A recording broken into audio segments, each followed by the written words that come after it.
There is a specific weight to a certified letter that screams lawsuit or audit. But in the suburbs of generic middle-class America, that heavy, crisp envelope usually just means one thing. A neighbor with too much time and a distinct lack of joy has decided to make you their new hobby.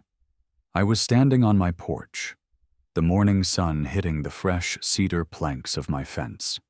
A fence I had built with my own 2 hands, 12 blisters, and a pint of blood, when Stan the mailman handed it to me. Stan looked tired. Stan always looks tired, mostly because he delivers mail in a neighborhood where people measure their grass height with rulers and treat the HOA guidelines like the Geneva Convention. "Certified, Dave," Stan said, not making eye contact. He was staring at his shoes. "Sign here." I balanced my coffee mug on the railing, the steam curling up into the cool morning air. "Who's it from, Stan? The city? The feds? Did I forget to pay my subscription to breathing air again?" Stan sighed, the heavy sigh of a man who knew too much. "City code enforcement, but we both know who called it in." I looked past Stan, past his little white truck, and across the street to the beige 2-story house with the manicured petunias that looked like they were terrified to grow crooked.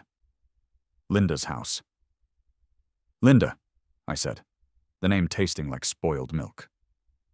"She was waiting by the mailbox when I pulled up to the start of the block," Stan whispered, leaning in like we were exchanging state secrets. "She asked if I had the package for the resident at 402. She called you the resident, Dave, like you're an inmate." I signed the little digital pad. "Thanks, Stan. You're a good man in a bad war." "I just deliver the paper, Dave. I don't write the news." He got back in his truck and drove off, leaving me alone with the envelope. I didn't open it immediately. I just held it. I looked at my fence. It was beautiful. 6 feet of vertical slat cedar stained a rich, warm honey color. It was straight. It was sturdy. It smelled like a forest. I had spent 3 weekends on this thing. I had fought with post-hole diggers in soil that was 90% clay and 10% spite. I had negotiated with lumber prices that fluctuated like Bitcoin. And now I was holding a piece of paper that was going to tell me my masterpiece was illegal. I ripped the tab. Notice of violation. City Code 44A Section 9. Nature of complaint. Non-conforming aesthetic structure. Material inconsistency with neighborhood character. Obstruction of view. Streetscape. Action required. Remediate or remove within 30 days. Fine schedule attached. Material inconsistency, I read aloud. I looked at Linda's fence.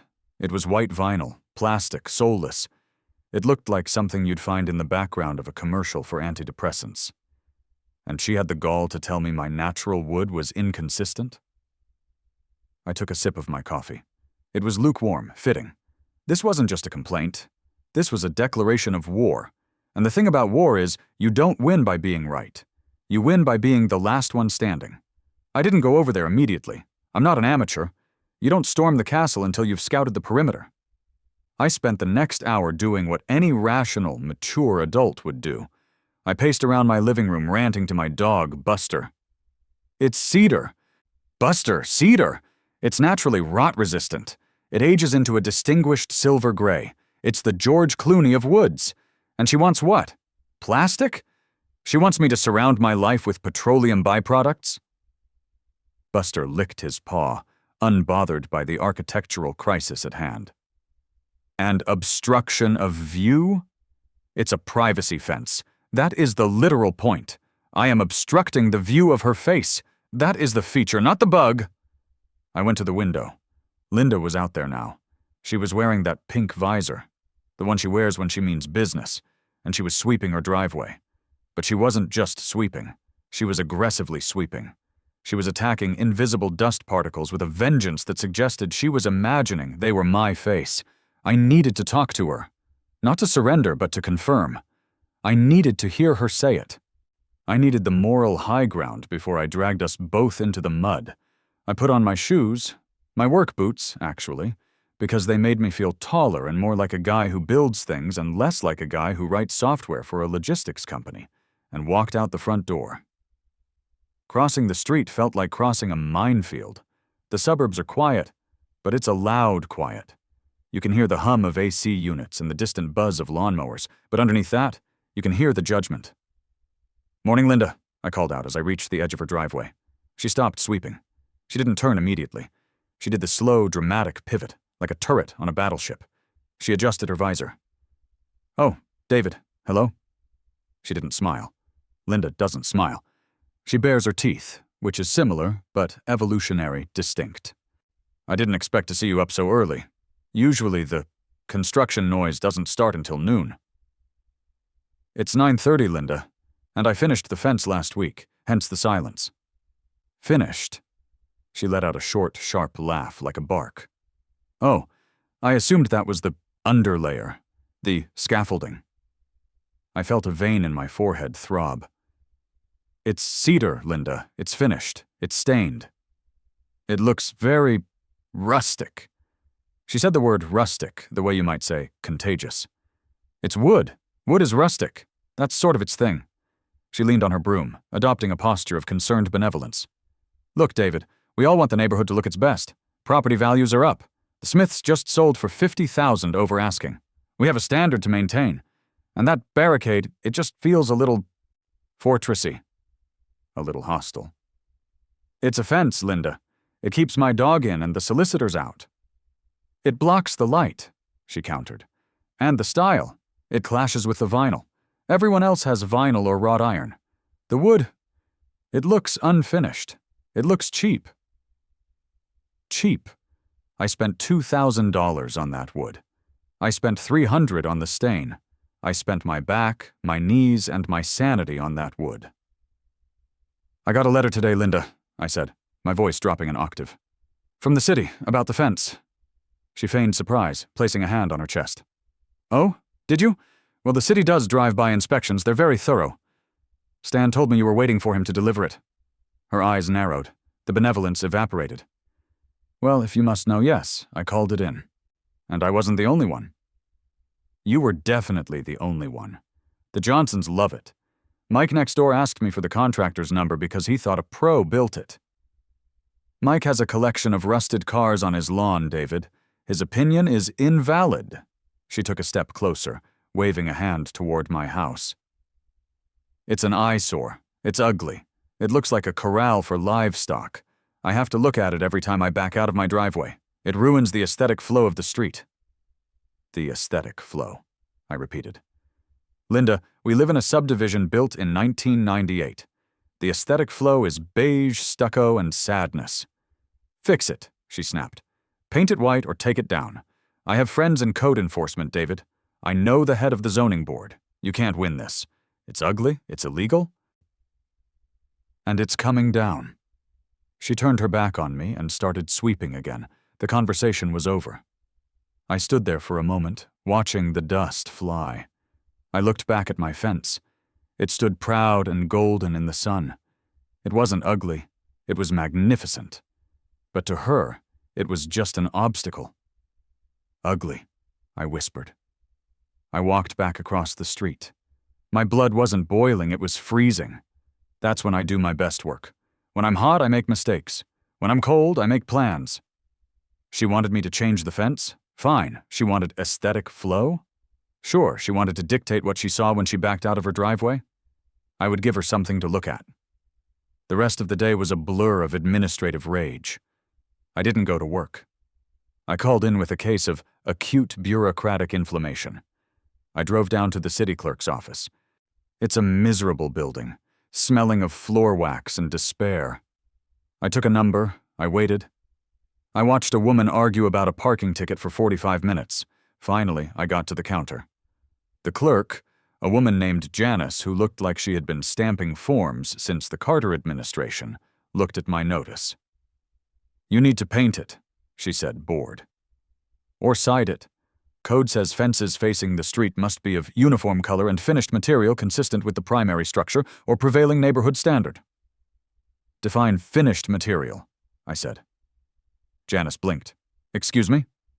The code. I want to see the actual text, not the summary. She sighed, typed something into her computer, and printed out 3 pages of dense legalese. I took them to a corner table and read them like they were scripture. I found it. Section 70, 4d-b, subsection 3. Fences may be constructed of wood, vinyl, iron, or masonry. Exterior surfaces must be sealed or painted. Decorative elements, hardware, and structural reinforcements are exempt from color uniformity requirements, provided they serve a structural or accessibility function. Accessibility function. I read it again. Or accessibility function.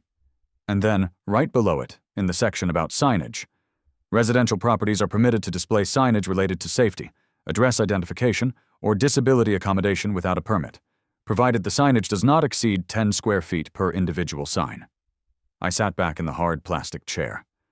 A slow, wicked grin spread across my face. Linda wanted me to paint it.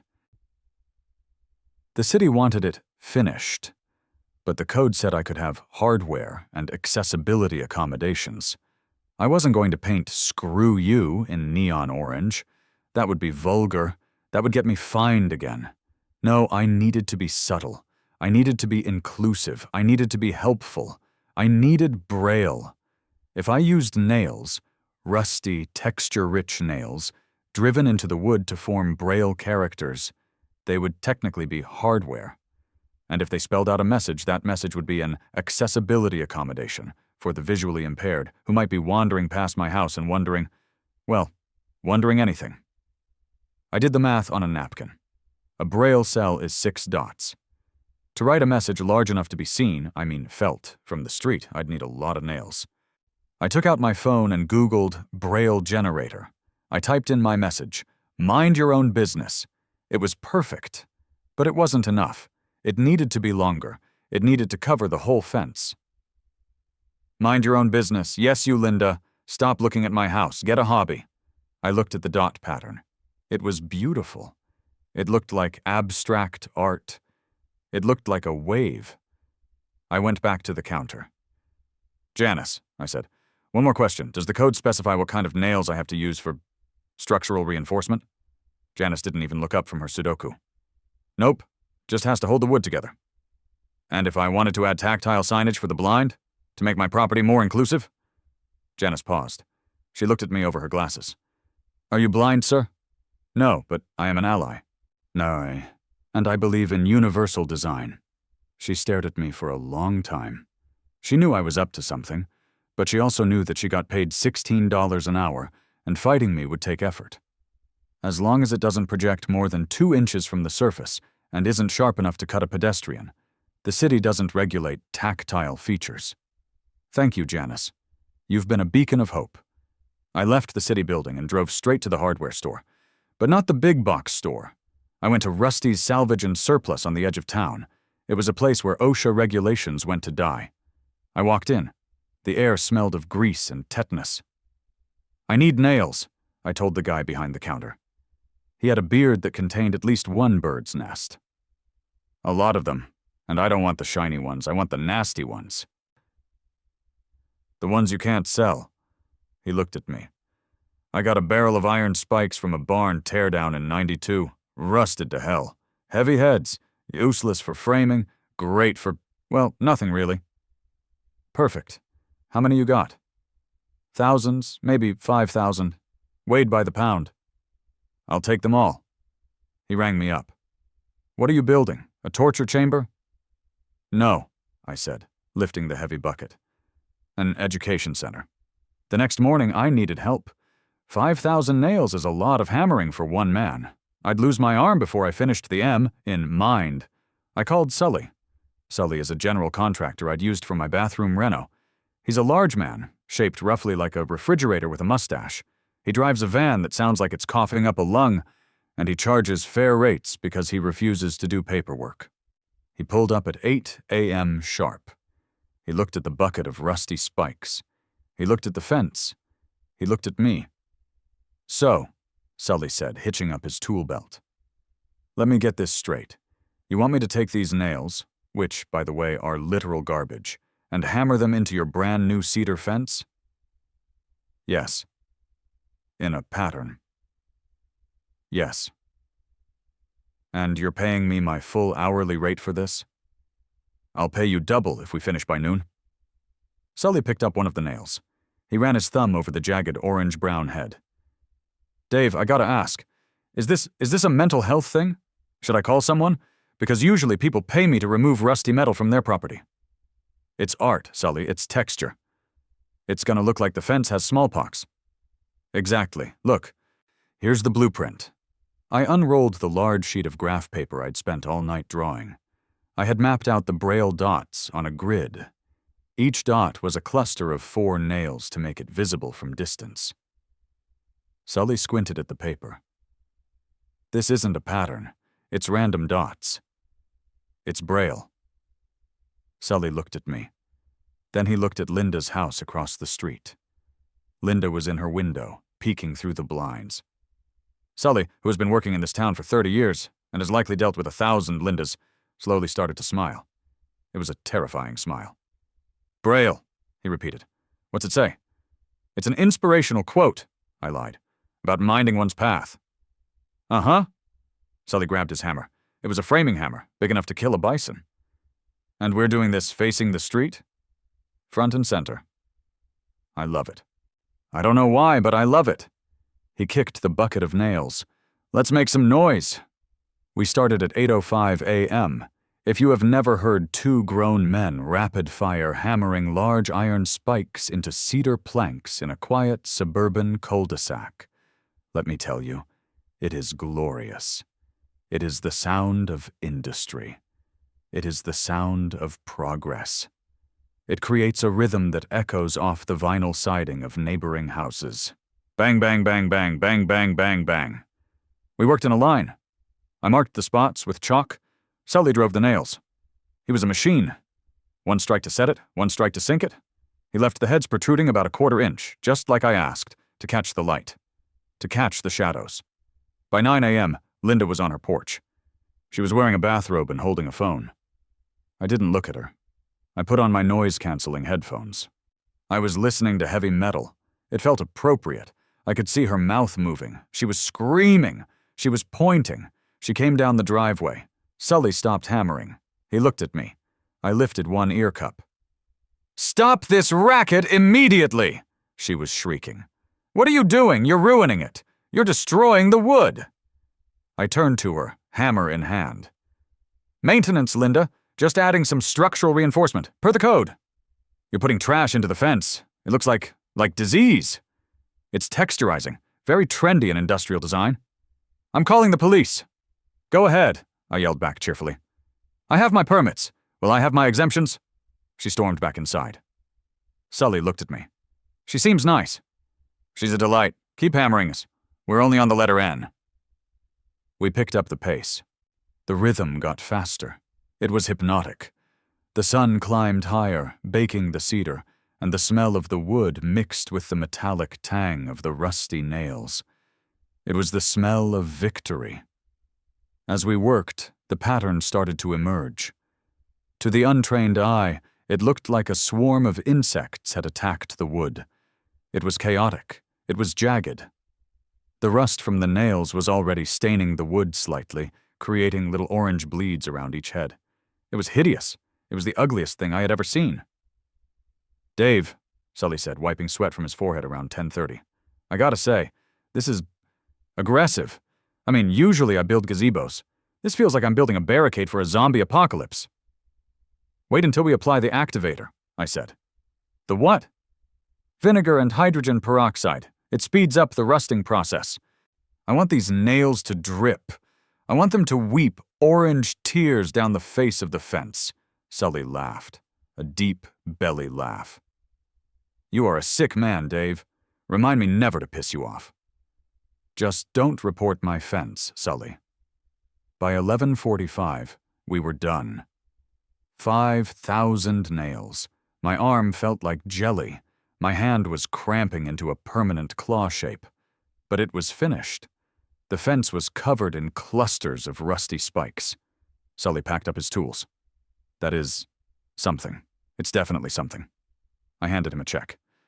Thanks, Sully, you're an artist. I'm an accomplice, he corrected. He got in his van and rumbled away. I stood back and admired it. The paint job was complete. Now I just had to wait for the critics. And right on cue, the flashing lights appeared at the end of the block. 2 squad cars. Linda hadn't just called the non-emergency line. She had apparently told them I was constructing a missile silo. The first officer to get out was Officer Miller. I knew Miller.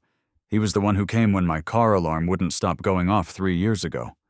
He was a good guy, mostly because he seemed to hate paperwork as much as Sully did. The second cop was young. High and tight haircut, sunglasses. He looked like he was hoping for action. They walked up the driveway. Linda was practically vibrating on her lawn, pointing a shaking finger at my masterpiece. "There, look at it," she screamed. He's defaced the neighborhood. It's dangerous. It's insanity." Officer Miller walked up to the fence. He didn't look at me yet. He looked at the nails. He reached out and touched one, carefully. "Dave," Miller said, turning to me. "Officer Miller, good to see you." "Dave, why are there 5,000 rusty nails in your fence?" "Hardware, officer, structural integrity, and accessibility." The young cop stepped forward. "Sir, this looks like a hazard. If someone leans on this—" "Then they shouldn't be leaning on my private property," I said calmly. "But as you can see, the nails are blunt. They are historic iron spikes, and they are arranged in a specific pattern." "A pattern?" Miller squinted. "It looks like measles." "It's Braille," I said. Linda scoffed from the sidewalk. "Braille? That's ridiculous. He's lying. He's just trying to be difficult because I reported him." "I am trying to be inclusive, Linda," I shouted back. Then, to Miller, "I received a notice that my fence was aesthetically inconsistent. I decided to enhance it with a tactile feature for the visually impaired. It's a message of community awareness." Miller looked at me. He looked at the fence. He looked at Linda, who was now explaining to the rookie cop that I was a menace to society. "What does it say, Dave?" Miller asked quietly. "It's a quote," I said, "about focusing on one's own journey." Miller looked at the pattern again. He didn't read Braille. I knew he didn't, but he was smart enough to know that I knew he didn't. "Is it illegal?" the rookie asked Miller. "I mean, is there a law against too many nails?" Miller sighed. "Not that I know of, unless it's a booby trap. Is it a booby trap, Dave?"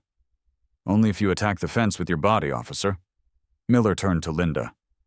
"Ma'am, it's a fence with nails in it. It's on his property. It's not encroaching on the sidewalk. I can't arrest a guy for bad decorating." "This isn't bad decorating," Linda shrieked. "It's spite. Look at it. It's hideous." "Beauty is in the eye of the beholder, ma'am," Miller said. He was trying not to smile. I could see the corner of his mouth twitching. "And apparently in the finger of the beholder, too." He turned back to me. "Dave, it's a lot. I aim to please. If a kid gets a tetanus shot because of this, you're going to have a bad time. I'll put up a caution, art in progress sign." Miller shook his head. "Have a nice day, Dave. Try not to start a civil war." He herded the rookie back to the car. Linda stood there, mouth agape. She had played her ace, the police, and I had trumped it with rusty metal and a straight face. She looked at me. I looked at her. I raised my coffee mug. She made a noise that sounded like a cat being stepped on, turned on her heel, and marched back into her house. She slammed the door so hard, I felt it in my feet. I looked at the fence. The vinegar was already working. Faint streaks of orange were beginning to bleed down the wood. "Mind your own business," I whispered, running my hand over the jagged metal bumps. It was the most beautiful thing I had ever written. The adrenaline from the police encounter eventually faded, replaced by the dull, throbbing ache in my forearms.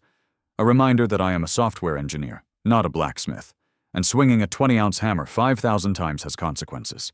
But pain is temporary. Spite is forever. The sun went down, but I wasn't done. The fence was textured, yes. It was studded with iron, sure. But it wasn't orange yet. It didn't have that post-apocalyptic wasteland chic I was gunning for. I went to the garage and retrieved my accelerant. Earlier that afternoon, while Linda was presumably inside writing a manifesto to the HOA, I had mixed a concoction I found on a forum for prop makers who specialize in horror movies. The recipe was simple, volatile, and smelled like a salad bar caught in a chemical fire. White vinegar, hydrogen peroxide, and a generous heap of table salt. I poured the bubbling, clear liquid into a pump-action garden sprayer, the kind usually reserved for killing weeds, which felt poetically appropriate since I was about to attempt to eradicate Linda's will to live. I waited until 10 p.m. The neighborhood was silent, the streetlights buzzed. Linda's house was dark, save for the blue flicker of a television in the living room. I walked out to the fence line, pressurized the sprayer, and began to mist. Hiss. The mixture hit the iron nail heads. Almost immediately, the chemistry began. You could hear it. A faint, microscopic fizzing sound as the acid attacked the metal, stripping away the protective coating and inviting the oxygen to do its dirty work. I worked methodically, coating every single cluster of dots. I soaked the wood around them too, knowing the runoff would stain the cedar. "Grow, my pretties," I whispered, feeling like a very petty wizard. I used the remaining mixture to spray a few accent drips near the top, just to ensure the staining would be uneven and distressing. I went to bed that night smelling of vinegar and victory. I slept the sleep of the just. The morning of the orange tears. I woke up to the sound of a car braking hard. Not a casual stop, but a "what in the name of God is that" screech of tires. I rolled out of bed, grabbed my coffee, and went to the front window. It was glorious. Overnight, the oxidation had bloomed. The nails were no longer gray iron. They were a vibrant, crusty, infectious orange. And the gravity? Oh, the gravity had done its job beautifully. Thick, jagged streaks of rust had run down the face of the honey-colored cedar. It looked like the fence was bleeding. It looked like it had caught a tropical disease. It looked like a prop from Mad Max, Fury Road. The car that had braked was a silver sedan. The driver, a guy in a suit, was leaning out the window, snapping a picture with his phone. He shook his head, laughed, and drove off. Then, the front door across the street opened. Linda stepped out. She was wearing a floral housecoat and holding her morning tea. She looked at the sky, checking for clouds. Then she looked down at her petunias. Then she looked across the street. She dropped the teacup. I actually heard it shatter. It was a ceramic tink that echoed in the morning stillness. She didn't scream this time. The horror was too deep for noise. She simply raised both hands to her face, covering her mouth, and stared. She took a step back, as if the rust might be airborne. I opened my front door and stepped out, casually retrieving the morning paper. "Morning, Linda," I shouted. "Humidity is really doing a number on the hardware, huh?" She pointed a trembling finger at the fence. It's leaking," she choked out. "Your fence is leaking?" "It's the patina," I called back. "It's maturing. Give it a week. It'll settle into a nice deep ochre." "It looks like a crime scene," she shrieked, finding her voice. "It looks like you murdered a robot." "I think it adds character. Very wabi-sabi." She turned and ran inside. Not walked, ran. I knew what was coming next. The HOA, the city council, the big guns. The police were a shield, but the bureaucracy was a sword. I needed to get ahead of the narrative. I walked out to the sidewalk. The sun was hitting the rust, making it glow with a radioactive intensity. I took my phone out. I took a wide shot, showing the contrast between her pristine, plastic, sterile white vinyl and my bleeding, studded, industrial monstrosity. Then I took a close-up of the Braille. I opened Reddit. I opened the neighborhood Facebook group, using my burner account. Just here for the drama. Caption: neighbor reported my handcrafted cedar fence for being ugly and inconsistent. City code says I can have accessibility signage, so I used 5,000 rusty nails to write "Mind your own business" in Braille across the entire span. Now she has to look at it every day. I call it the wall of inclusivity. I hit post. I went inside to make more coffee. By the time the pot was done, my phone buzzed. 10 upvotes. 2 minutes later, 50 upvotes. 5 minutes later, a comment that said, "This is the level of petty I aspire to. I bow to you, sir." By noon, the post was on the front page of the subreddit. By 2 p.m., a BuzzFeed writer had DM'd me. And by 4 p.m., the van arrived. The Media Circus. It was a local news van. Channel 8 Action News. Oid on your side. They parked right in front of my driveway, blocking me in, which I would usually find annoying. But today I welcomed it. A reporter hopped out. Her name was Veronica, and she had hair that defied wind physics and teeth that were blindingly white. A cameraman followed her, looking bored and hauling a heavy rig.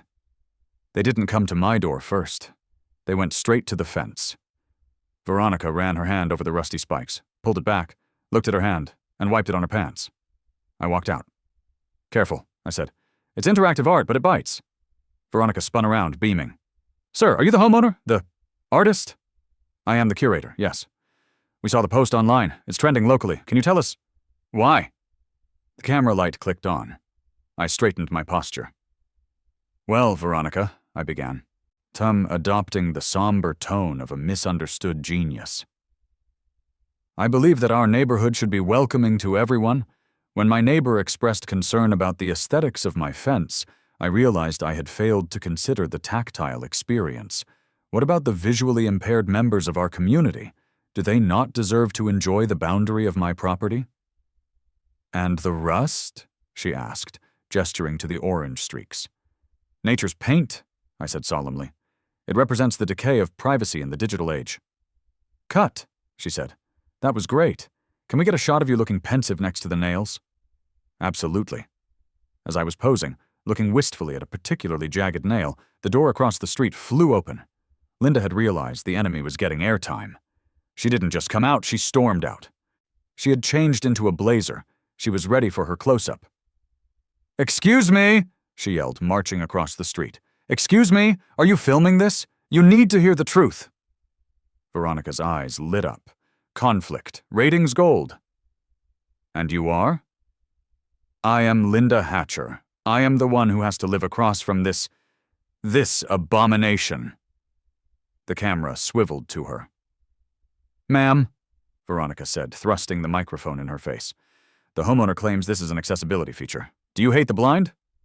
I almost choked on my own spit. Veronica was ruthless. Linda sputtered. "What? No, it's not for the blind, it's for me. He did it to spite me."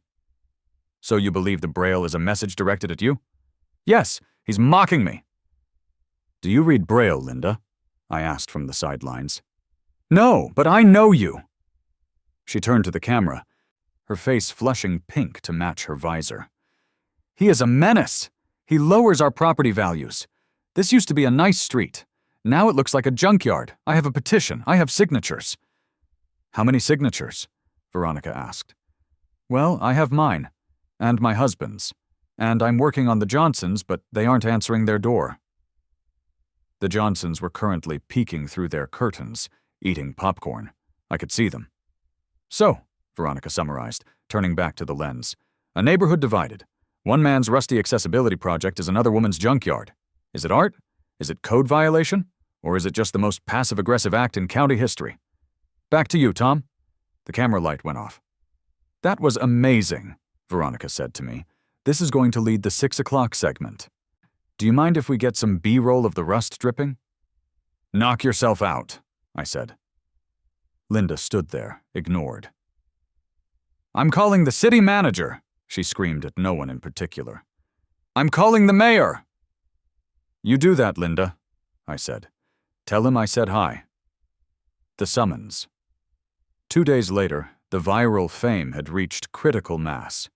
The TikTok video, set to a remix of Britney Spears' Toxic and The Sound of Hammering, had 3 million views. People were driving by just to touch the fence. I had to put up a sign that said, "Please do not lick the rust," but with fame comes scrutiny. The letter arrived via courier this time, not the mailman. A guy in a grim suit handed it to me. Official summons, City Zoning Board emergency hearing. Subject, 402 Oak Street. The Braille Fence Incident. Docket, review of structural safety. Aesthetic ordinances and public nuisance complaints. They weren't just fining me this time. They were holding a tribunal. The meeting was set for Thursday night at the town hall. I spent Wednesday preparing. I didn't prepare a legal defense. I prepared a performance. I went to the library. I printed out the Americans with Disabilities Act. I printed out articles on industrial chic architecture. I printed out a biography of Louis Braille. I also stopped by the hardware store and bought a single, small, gold-plated plaque. The tribunal. The town hall meeting room was usually empty, save for 3 retirees complaining about potholes. Tonight, it was standing room only. The internet had shown up. There were people with "Keep It Rusty" signs.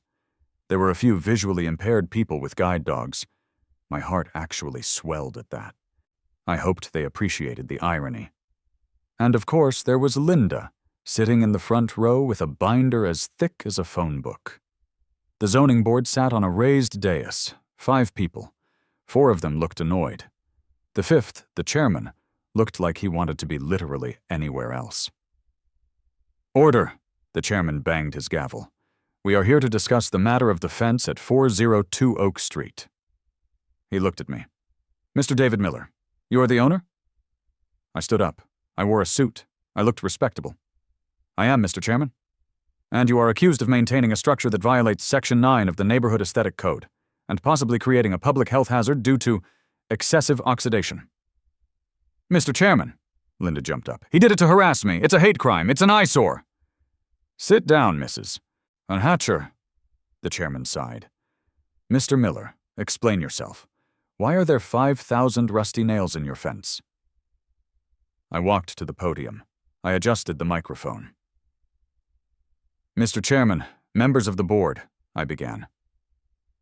"Mrs. Hatcher claims my fence is ugly. She claims it is unfinished. But what is a fence? Is it merely a barrier, or is it a canvas?" "It's a fence, son," the chairman said.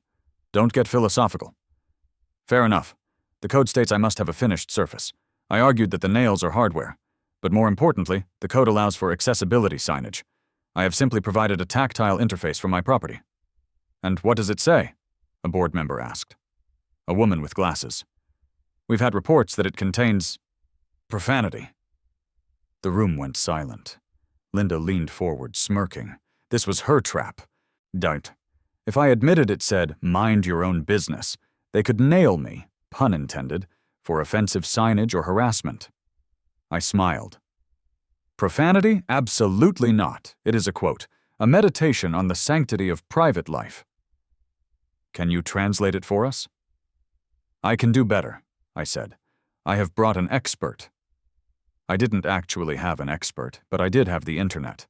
And I had a friend, Gary, who I had met on Reddit 2 days ago. Gary was blind. Gary was sitting in the 3rd row. "Gary?" I gestured. Gary stood up with his cane. He was a big guy, wearing a Rusty Justice t-shirt I had rushed ordered for him. "Mr. Chairman," Gary boomed. "I visited the site yesterday. I ran my hands over the work." "And?" the chairman asked. "It says," Gary paused for dramatic effect, "mind your own business." "But," he added quickly, "in the context of Braille literature, this is often interpreted as a Zen koan. It means focus on your own path. It is a spiritual directive. It tells the passerby to look inward rather than outward at the flaws of others." The room erupted in laughter. The chairman hid a smile behind his hand. Linda turned purple. "That's a lie!" she screamed. "He's telling me to shut up." "I am telling the world to find inner peace, Linda," I said into the mic. "Furthermore," I continued, slapping a document on the table, "I have here a petition signed by 3,000 residents, mostly from the internet, but they are digital residents of our town, designating the fence as a landmark of modern folk art. If you force me to take it down, you are destroying art. You are censoring expression. And you are telling the disabled community that their language is ugly." I looked at the board. I knew they didn't care about art, but I knew they cared about PR. There was a news camera in the back.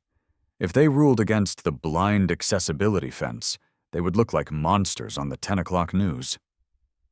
The chairman whispered to the woman next to him. She shrugged. He whispered to the guy on his left. He nodded. The chairman cleared his throat. "Mrs. Hatcher," he said, "while the fence is unconventional, the code regarding accessibility signage is clear and broadly written, perhaps too broadly written. We will look into amending that code for future structures." Linda gasped. "However," he continued, looking at me, "the current structure falls within the technical letter of the law. And since we do not regulate matters of taste unless they are obscene, and mind your own business is technically sound advice," he banged the gavel. "Complaint dismissed. The fence stays. But Mr. Miller?" "Yes, Mr. Chairman?" "If I hear about one person getting tetanus, I'm condemning the whole lot." "Understood, sir." The room cheered. Gary raised his cane in victory. Linda gathered her binder, stood up, and looked at me with eyes that promised 1,000 future HOA violations. But for today, she was beaten. The final touch. The next day, the fervor died down. The internet moved on to a cat that could play the piano. The news van left. It was just me, the fence, and the silence. I walked out to the fence with the small object I had bought at the hardware store. It was the gold plaque. I screwed it into the cedar, right at eye level, next to the beginning of the Braille text. It read, "The Hatcher Memorial Wall, dedicated to the pursuit of privacy. Beauty is in the eye of the beholder. The rest is just noise."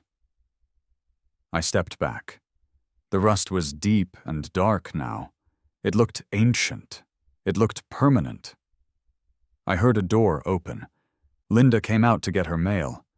She walked to the mailbox, keeping her head strictly forward, refusing to look left. She grabbed her mail. She turned around. She walked back inside. She didn't sweep. She didn't stare. She just retreated. I patted the jagged, rusty head of a nail. "Good boy," I said. I went inside, grabbed a cold beer, and sat by the window to watch the grass grow. It was a beautiful day in the neighborhood.